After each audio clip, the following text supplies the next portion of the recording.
पूर्वीच्या काळी पंक्तीत बसून भोजन करण्याची प्रथा होती व त्या पंक्तीमध्ये भोजन मंत्र, ईश्वरस्तवन, अन्नपूर्णास्तुती म्हटल्याने आपल्यासमोरील अन्नाला प्रसादाचे रूप प्राप्त होत असे व ते आपल्या पोटातील तेवत असलेल्या जठराग्नीला आहुती देण्याचे काम करीत असे. त्यामुळे ईश्वराच्या साक्षीने केलेले अन्नग्रहण जणू प्रसादच होत असे. चला तर भोजन मंत्राला सुरुवात करूया.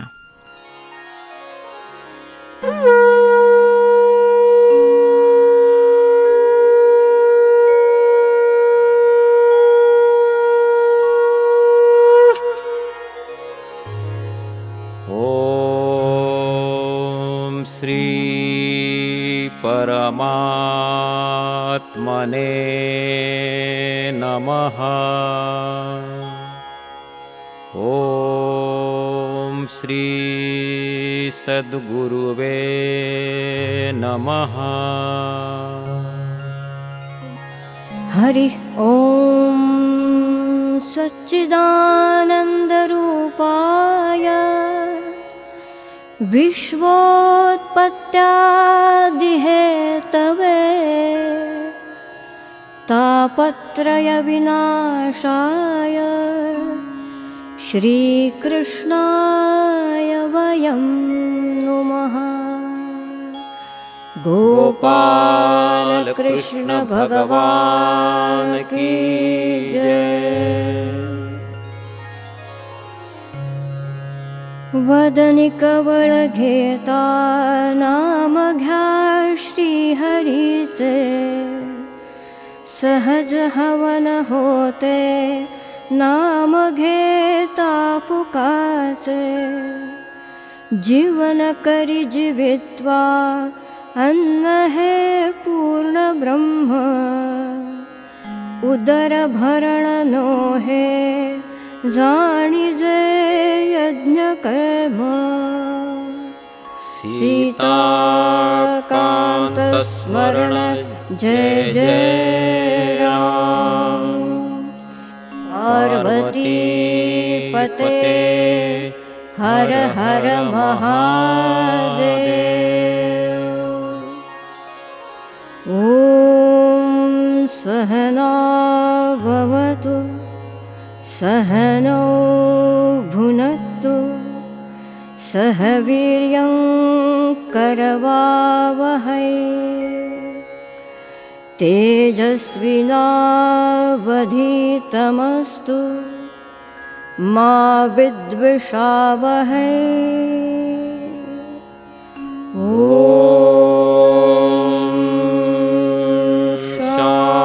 शान्ति शान्ति शान्ति. मुखी ग्रास घेता करावा विचार, कशासाठी हे अन्न मी सेवणार. घडो माझिया हातुनी देश सेवा,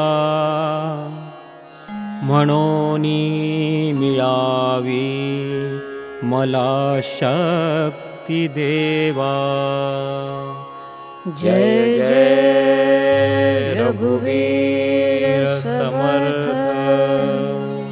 हरीच्या घरी शेवया तूप पोळ्या, हरी वाढितो ब्राह्मणा वेळोवेळा. असे ब्राह्मण जेवुनी तृप्त झाले, विडा दक्षिणा देवुनी बोलविले. पार्वती पते हर हर महादेव. वडे घारगे केशरी भात भाजा, खिरी गोड लाडू भजीवा करंजा. तसे तूपताजे पुरी वाघवाची मला हौस वाटे अशा भोजनाची जय जय रघुवीर समर्थ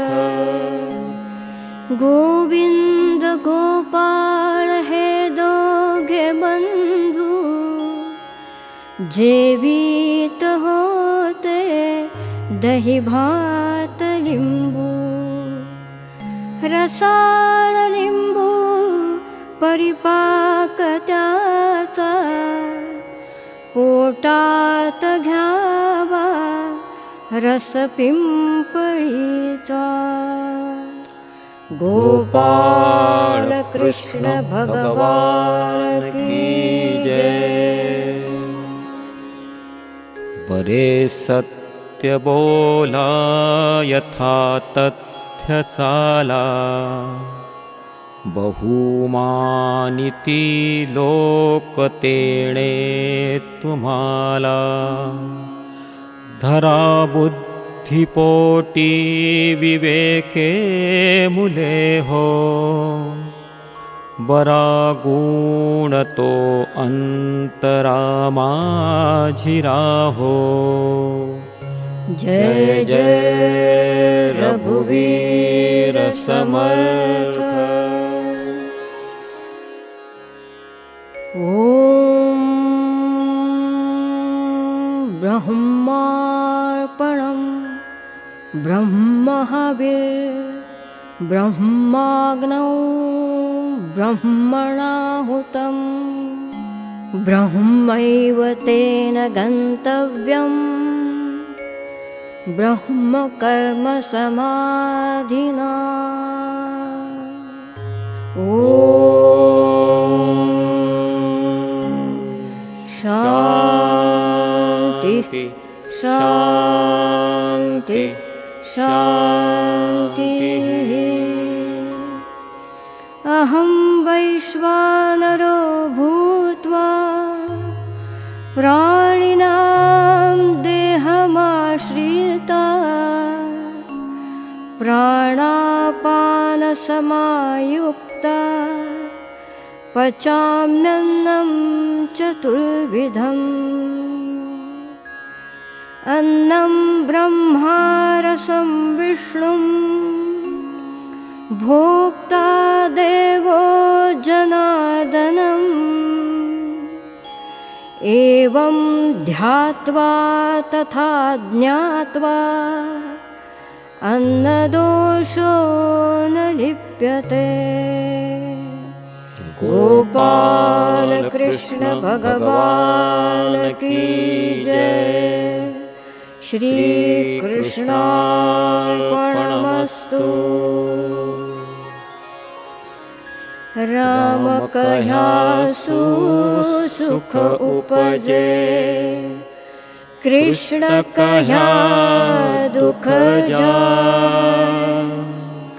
महिमा महाप्रसाद की पावो प्रेम लगाए. श्री राम जय राम जय जय राम. अन्न ग्रहण करने से पहले विचार मन में करना है. किस हेतु से इस शरीर का रक्षण पोषण करना है. हे परमेश्वर एक प्रार्थना नित्य तुम्हारे चरणों में लग जाए तन मन धन मेरा मातृभूमि की सेवा में. भारत माता की जय. घ्या हो घ्या तुम्ही घ्या मधुर कढी घ्या लागे पहा गोडती, लाडू घीवर सांडगे बहु भले, भाजी तशी खीरती, पक्वाने दुसरी अनेक कुसरी, पात्रांतरी शोभती, जेवा पोट भरी नसे तिळ भरी, शंका कशाची ती, अन्नपूर्णा माता की जय। पक्वानी नच जाय खाय खिचडी, कमाईची तातडी, मीरेचे विष घेतसे घटघटा, नाथा घरी जोगडी,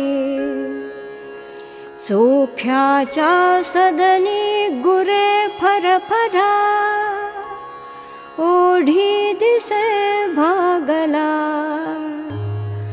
तो श्री विठ्ठल रुक्मिणीनाथ श्रीहरी,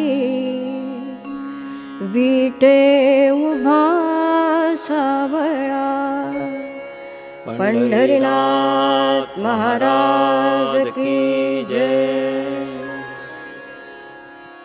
जनी भोजनी नाम वाचे वदावे, अति आदरे गद्य घोषे म्हणावे, हरी चिंतने अन्न सेवित जावे,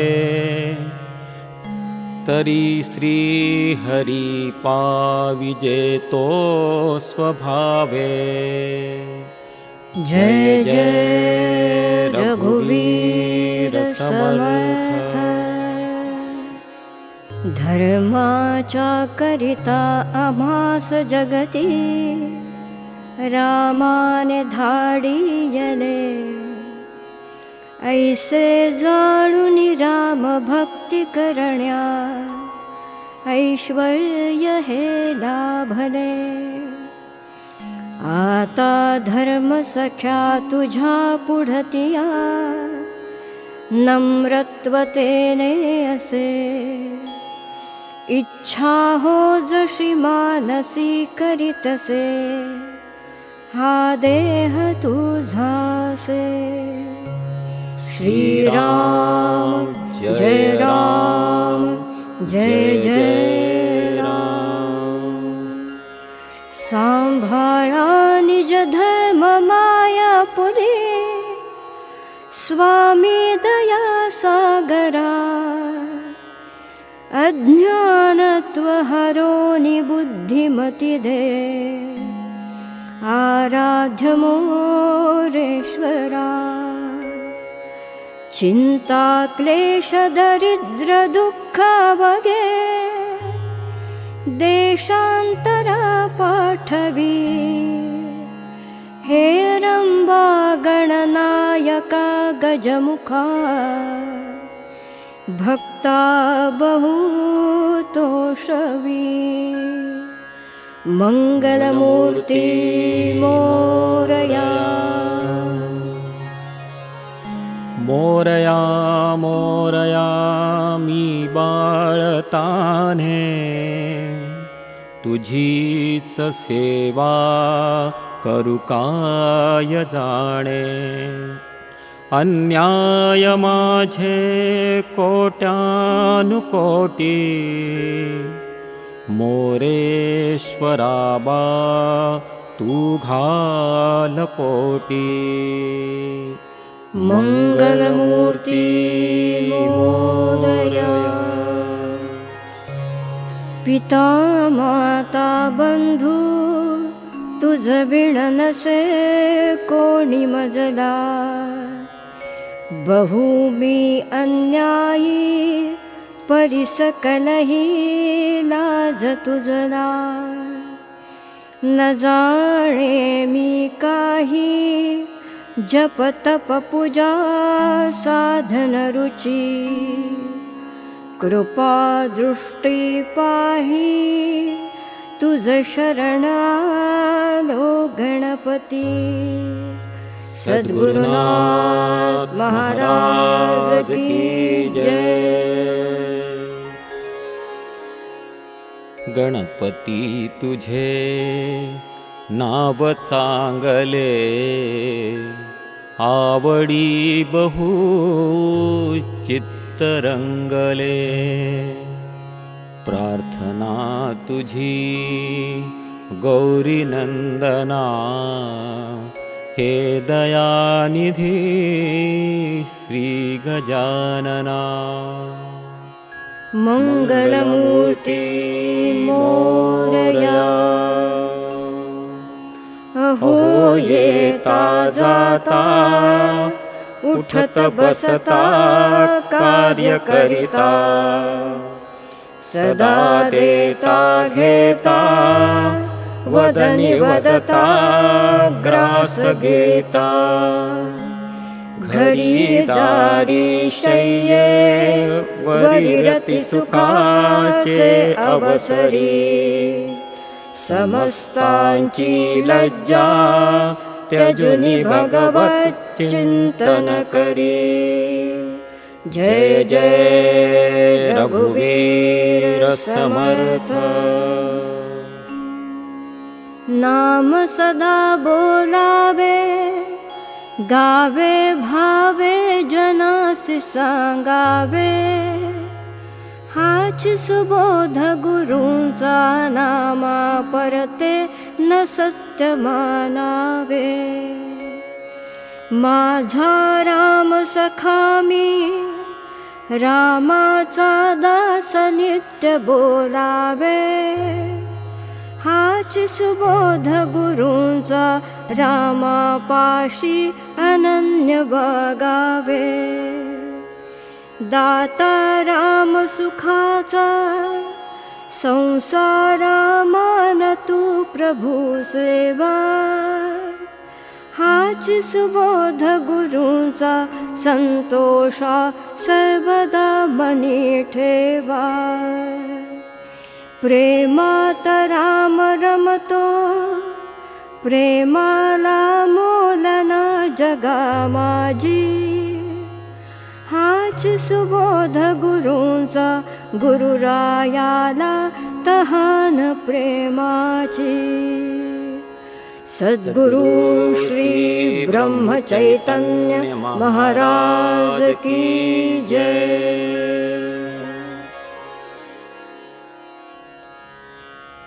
ज्या ज्या ठिकाणी मन जाय माझे, त्या त्या ठिकाणी निज रूप तुझे.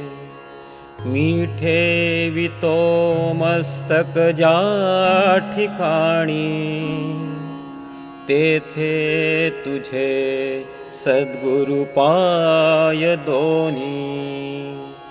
सद्गुरुनाथ महाराज की जय. ब्रह्मानंदं परमसुखदं केवलं ज्ञानमूर्तिं. द्वन्द्वातीतं गगनसदृशं तत्त्वमस्यादिलक्ष्यम्. एकं नित्यं विमलमचलं सर्वधी साक्षिभूतम्. भावातीतं त्रिगुणरहितं सद्गुरुं तं नमामि. गुरुर्ब्रह्मा गुरुर्विष्णु गुरुर्देवो महेश्वरः. गुरुस्साक्षात् परब्रह्म तस्मै श्री गुरवे नमः.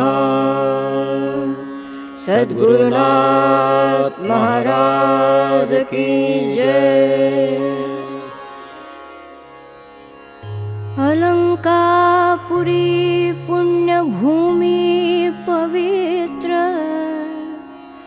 तिथेनान्दतो ज्ञानराजा सुपात्र तया ठविता महापुण्यराशी नमस्कार माझा सद्गुरु ज्ञानेश्वरासी ज्ञानेश्वर महाराज की जय।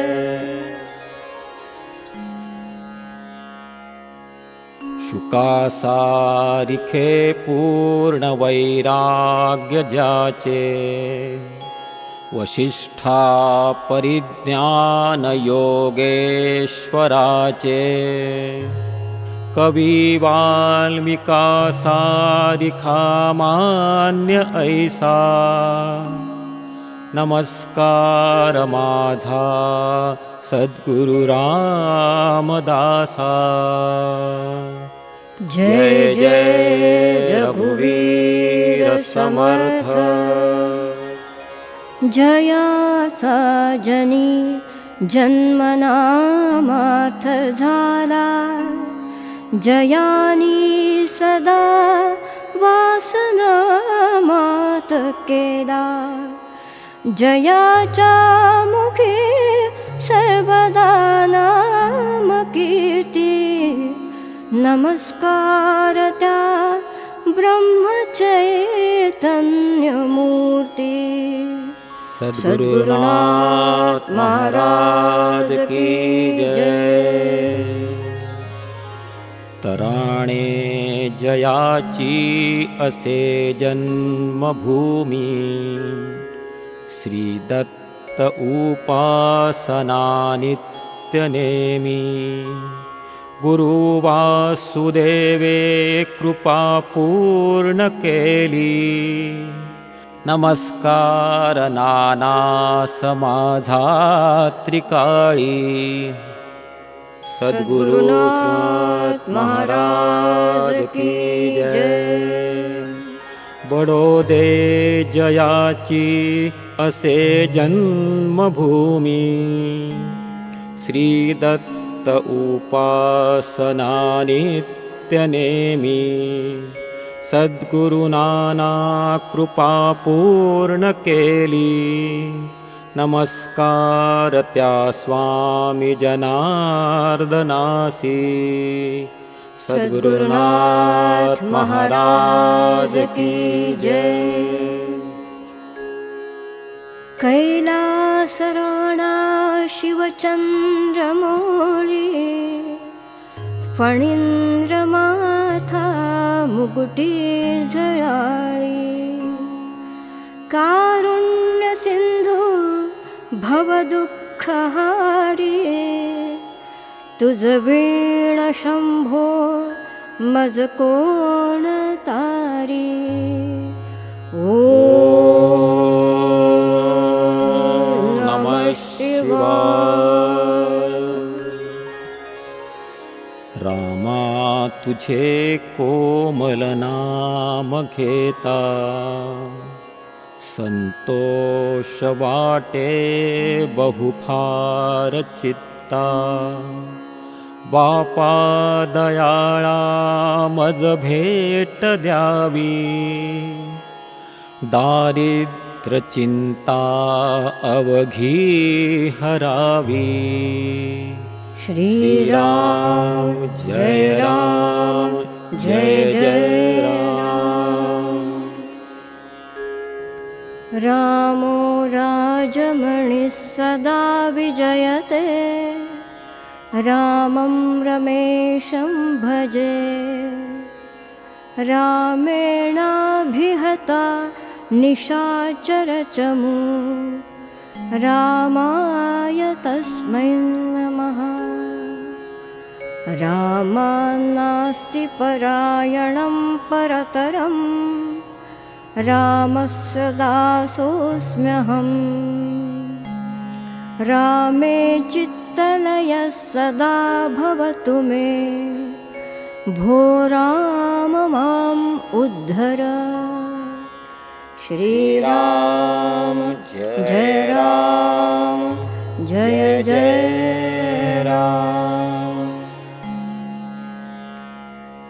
अनुदिनी अनुतापे तापलो रामराया परमदिन दयाळा नीरसी मोहमाया अचपळ मन माझे नावरे आवरिता तुझ विणशिण होतो धावरे धाव आता जय जय रघुवीर समर्थ मनोजवं मारुततुल्यवेगम्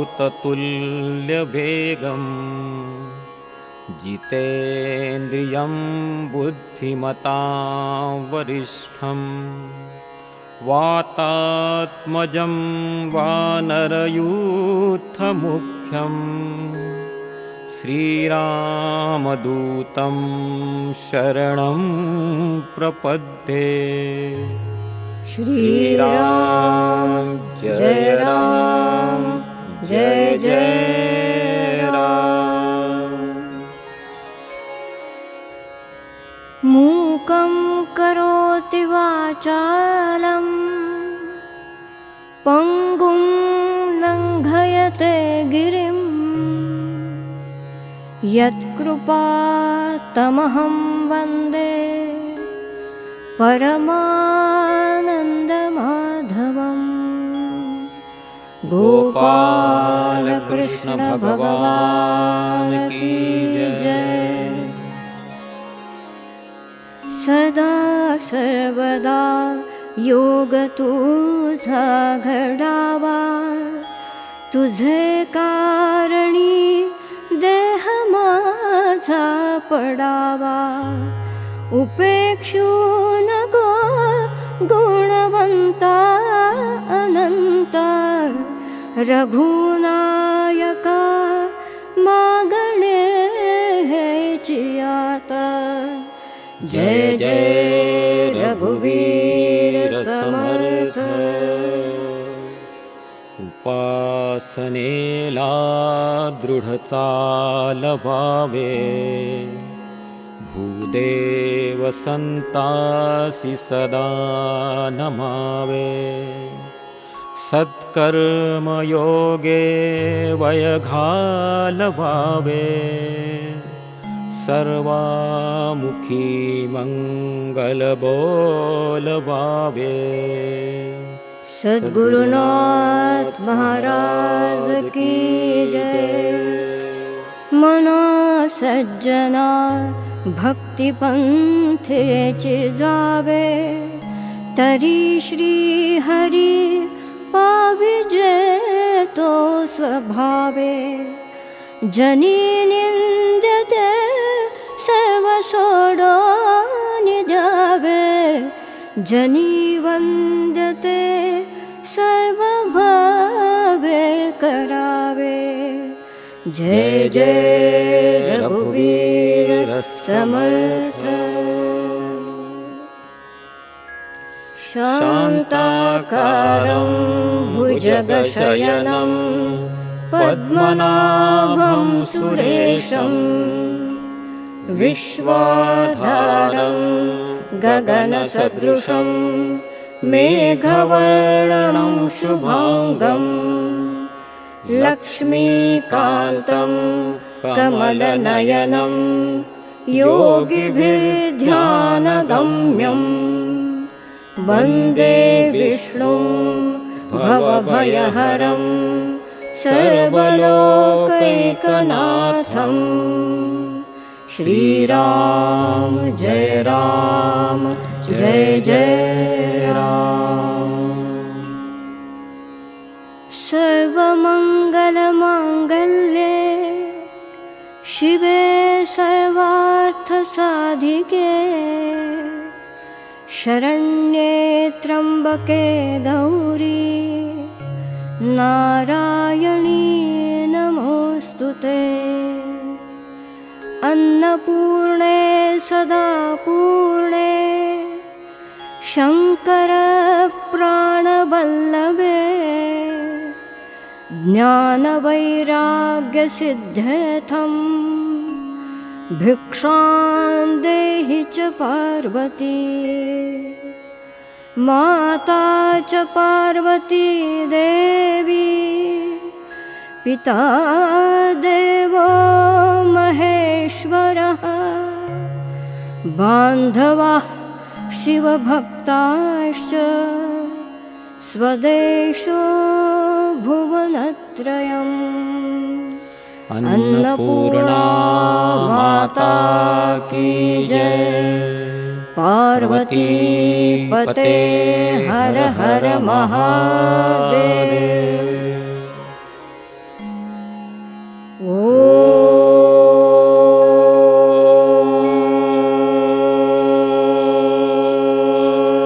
पूर्णमदः पूर्णमिदं पूर्णात् पूर्णमुदच्यते पूर्णस्य पूर्णमादाय पूर्णमेवावशिष्यते। ॐ शान्ति शान्ति शान्तिः। ॐ तत्सदिति तत्सदिति। ॐ